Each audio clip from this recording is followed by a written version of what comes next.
The legend of the Black Shoals. Long ago, before Coldharbour was built, sailors spoke of a cursed mist that drifted from the deep ocean. It was said to come for those who had wronged the sea, pirates, whalers, those who took too much and gave nothing back. The fog would creep into their ports at night, and by morning their ships would be empty, their homes abandoned, their names erased. It was just a story, or so the younger folk thought. But the old folks whispered about the legend of the drowning fog, an ancient tale passed from generation to generation. The sea remembers, they would say.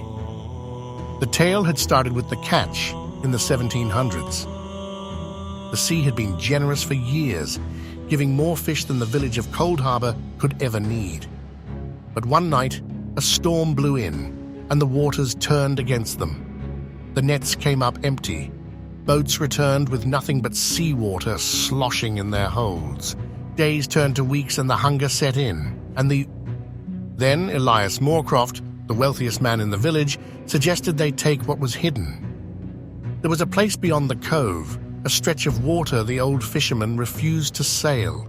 They called it the Black Shoals, a cursed reef where ships vanished and strange things washed ashore. No one fished there, not since the days of their grandfathers. But hunger made men bold. So one moonless night, under the cover of darkness, they sailed to the Black Shoals and cast their nets. And the sea answered. The nets came back heavy, but not with fish. Twisted, pale things writhed in the ropes, eel-like creatures with too many eyes, their slick bodies pulsing as if trying to form shapes. Some still breathed, emitting low, wet gasps that sent chills down the men's spines. They should have thrown them back, but they hadn't. They hauled the creatures into town, cutting them open in the marketplace, desperate for food. The blood ran black, staining the stones, thick as oil. The air filled with the reek of salt and rot. And that was when the fog came. Weeks later, a ship had entered the port, to find it empty. The lord of the next manor had sent men to investigate, but had found nothing other than the empty houses. 150 years later, the sky was black when Matthew Porter pushed off from the docks, his small fishing boat rocking gently against the tide. He hadn't told anyone where he was going. If the old fishermen had heard, they'd have called him a fool, maybe even tried to stop him. But the village was starving. The usual fishing grounds had gone barren, and people were growing desperate. If Coldharbour was going to survive the winter, someone had to take a risk. So Matthew had decided to sail where no one else dared, beyond the cove to the Black Shoals. The old stories said the sea was cursed there, that ships that strayed too close never returned, that the water was wrong, deeper than it should be, with things lurking below that no man had ever named. But stories were just stories. At least that's what Matthew told himself. The wind was low that night, the water oddly still. The further he sailed from the village, the quieter everything became. The usual sounds of the seagulls, waves lapping against the hull, seemed distant, muffled. By the time he reached the Black Shoals, the silence was absolute.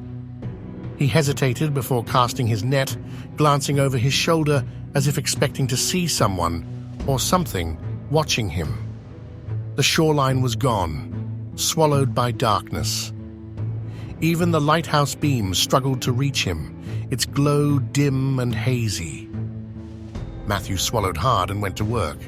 He threw out his nets, waited. Nothing. He tried again. Still nothing. The sea gave no answers, no fish, no movement at all. Even the current felt weaker here, as if the water itself had grown sluggish. Then, from somewhere in the distance, a sound, a low, wet gurgling. Matthew froze. The oars creaked as his boat rocked slightly, though there was no wind, no waves. Then, a splash. Something had surfaced. Not a fish, not something he could see. but he could hear it, the slow ripple of water disturbed by something large, too large. Matthew's hands clenched around the net's rope. He told himself it was just his imagination, just the stillness playing tricks on his mind. But then the sound came again, closer this time, a deep, heavy exhale, like something breathing. The boat lurched. Matthew didn't wait. He yanked up the empty nets, his pulse hammering in his ears. His fingers fumbled with the oars as he turned the boat around, paddling hard.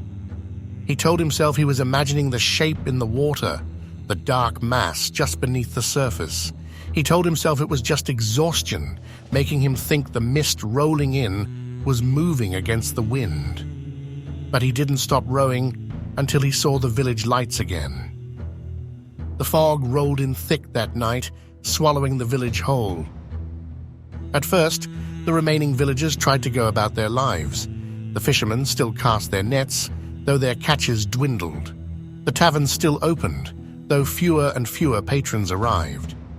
The lighthouse still burned, though its beam barely cut through the mist.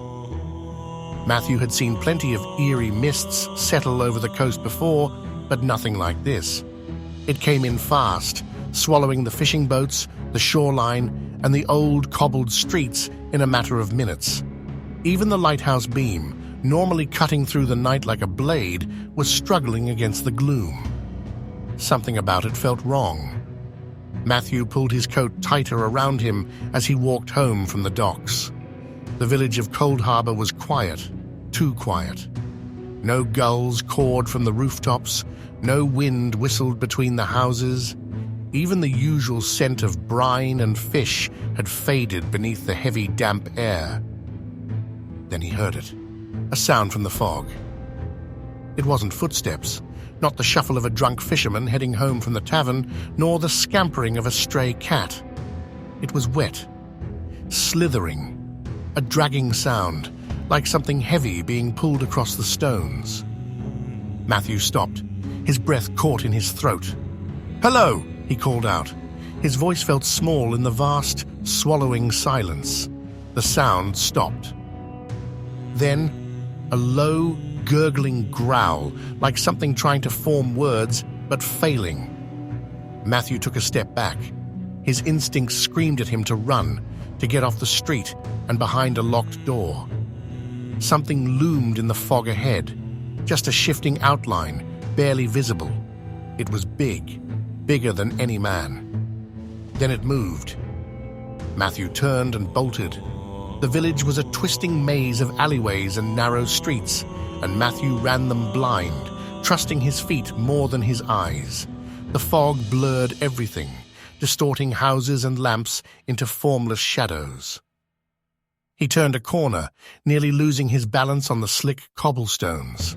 His cottage wasn't far, just past the tavern and down by the shore. If he could just make it. Then the fog shifted. Matthew skidded to a stop, panting, his breath clouding in the freezing air. He could barely see beyond a few feet, but he could feel it now, watching, waiting. Then from the fog, something reached for him. Matthew stumbled backward, his heel catching on the uneven stones. He hit the ground hard, the breath knocked from his lungs. Then the fog swallowed it again. Matthew didn't sleep that night. He sat in his cottage with every light burning, his doors locked and bolted. The fog never lifted. It stayed thick and motionless outside his window, pressing against the glass like a living thing. Somewhere closer, something scraped against his door. The last entry in Matthew Porter's journal was found weeks later, inside his abandoned cottage. The ink was smeared, as if written in a trembling hand. The fog never leaves. It watches. It learns. I can hear it now, outside the window. It's whispering my name. After Matthew Porter disappeared, the fog never lifted. It clung to the village day and night, swallowing sound and light. By the time a passing ship arrived weeks later, Coldharbour was silent. It was a ghost town once again. They found no footprints, no signs of struggle. The village was intact. Houses still stood, doors still open, food still sitting uneaten on tables. But not a single soul remained. The lighthouse lamp still burned, its beam cutting through the endless fog. Coldharbour isn't empty today, and it is popular with tourists. But still. Sometimes, if you listen closely near the shore, you can still hear voices whispering from the mist. Calling your name. Waiting for you to step outside. Please like and subscribe if you have enjoyed this story.